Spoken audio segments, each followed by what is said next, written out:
بیوی پہ شک کرنا۔ انڈیا سے کسی صاحب نے پوچھا، شادی کے بعد 2 سال تک میری اولاد نہیں ہوئی، پھر جب میں سعودی عرب چلا گیا تو 2 مہینے بعد بیوی نے بتایا کہ وہ حاملہ ہے۔ ابتدا میں تو مجھے بہت خوشی ہوئی، پھر 11 ماہ کے بعد بچہ پیدا ہوا۔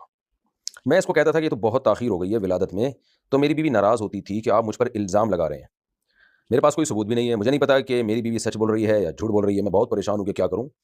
آپ کو پریشان ہونے کی بالکل بھی اجازت نہیں ہے، یہ بچہ آپ کا ہے، اور شریعت میں اس طرح کی اجازت نہیں ہے کہ آپ اپنی بیوی پہ شک کریں کہ 11 مہینے بعد پیدا ہو رہا ہے۔ 2 سال تک بھی حمل ماں کے پیٹ میں رہ سکتا ہے، 2 سال بعد بھی بچہ پیدا ہو سکتا ہے۔ یہ تو آج کل ڈاکٹروں نے کہا ہوا ہوتا ہے فوراً جو ہے بس اتنا ٹائم ہم نے دے دیا تو اب یہ لازمی مارکیٹ میں آنا چاہیے، ورنہ ایسے بہت واقعات ہیں بچہ 1.5 سال حمل ماں کے پیٹ میں رہ سکتا ہے، 2 سال بعد بھی بچہ پیدا ہو سکتا ہے۔ یہ تو آج کل ڈاکٹروں نے کہا ہوا ہوتا ہے فوراً جو ہے بس اتنا ٹائم ہم نے دے دیا تو اب یہ لازمی مارکیٹ میں آنا چاہیے، ورنہ ایسے بہت واقعات ہیں بچہ 1.5 سال بعد پیدا ہوا، 2 سال بعد پیدا ہوا۔ امام ضحاک پیدا ہوئے تو کہتے ہیں کہ وہ اتنا لمبا حمل تھا کہ وہ 2 سال میں پیدا ہوئے، کہتے ہیں وہ۔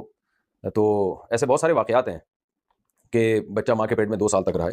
اور ویسے بھی میاں بیوی میں جب بھی اولاد ہوگی نا، شادی کے 6 مہینے بعد اگر اولاد ہو رہی ہے، کم سے کم 6 مہینے شادی کے بعد، تو شریعت میں حکم ہے، نبی صلی اللہ علیہ وسلم کی صحیح حدیث ہے بخاری مسلم کی، الولد للفراش، جس کی بیوی کے ہاں بچہ پیدا ہوگا تو وہ بچہ شوہر ہی کا ہوگا۔